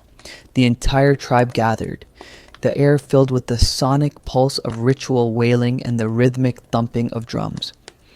Historians still argue whether these burials were meant to honor the deceased or to serve as a massive flex for the surviving heirs, proving they had the resources to bury a fortune in the ground. To help you visualize this, think of a tumulus not as a simple grave, but as a time capsule. Inside, the noble would be laid to rest in their finest regalia, the long bronze helmet, the amber-encrusted jewelry, and the weapons that define their status in the Gradina. It's an edible experiment in memory, where the ingredients are gold, silver, and the deep, dark soil of the homeland. One mainstream historical fact that grounds this scene in reality is the incredible richness of the princely graves found across the Balkans. You look at a particularly large mound and imagine the treasures within. Silver Greek skyphoi for drinking, bronze greaves for protection, and perhaps a chariot or a team of horses sacrificed to carry the noble into the next world. It's a you probably won't survive this reality check for anyone who thinks the ancient world was a place of simple, humble living. The Illyrian elite lived and died in a shimmer of Mediterranean luxury, their status as icons of the frontier preserved in the very earth they once ruled. A quirky fringe tidbit for your late night thoughts. Some tumuli were built with complex internal structures, including stone chambers and even wooden houses for the dead, complete with furniture and food for the journey. Medicine in this era was really just polite torture with a theology degree, but in death, the nobility were treated with a level of care and hygiene that was purely spiritual. You notice a smaller mound nearby, perhaps belonging to a noblewoman. Inside, she would be surrounded by her amber collars and bronze fibulae. Her status as a manager of family wealth and an architect of alliances following her into the silence. The role of women in these rituals was central.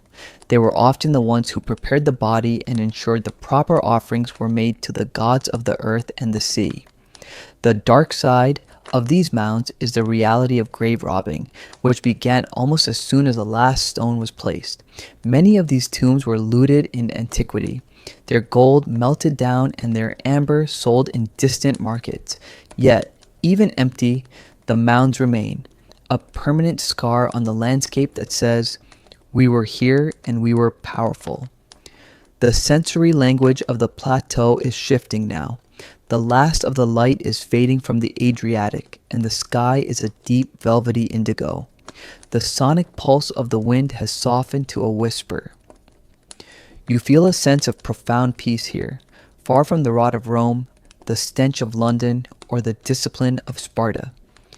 The Illyrians understood that all power, no matter how hard won, eventually returns to the earth. They built these mounds to defy that reality, to create a landmark that would stand against the wind and the rain for thousands of years. As you sit on the edge of a tumulus, the cool stone beneath you, you realize that their plan worked. You are here 2 millennia later, thinking about their amber and their long helmets, their stories echoing in the silence of the Balkan night. The journey is coming to an end now, traveler. The vibrant, noisy, and often dangerous worlds we visited are beginning to dissolve into the soft edges of sleep. The sharp daggers of the Roman Senate have been replaced by the gentle weight of your blankets. The pungent, bustling streets of Tudor London have faded into a clean, quiet darkness. The disciplined chants of the Spartan girls and the glittering amber of the Illyrian queens are now just distant flickers in the back of your mind. You are safe, you are warm, and the heavy pulse of history has slowed to match the steady, rhythmic beat of your own heart. The mountains are tall and silent, watching over the valleys with an ancient, patient grace. The rivers are flowing quietly toward the sea, carrying the stories of the past into the vast, dark ocean of the future. You feel your muscles relax, your breathing deepen, and the tension of the day melt away into the cool evening air. There are no more battles to fight, no more markets to navigate, and no more secrets to keep. There is only the stillness, the comfort of the dark, and the soft, steady hum of the world turning. The stars are bright and cold above you, but you are tucked away in a place where only peace can reach you.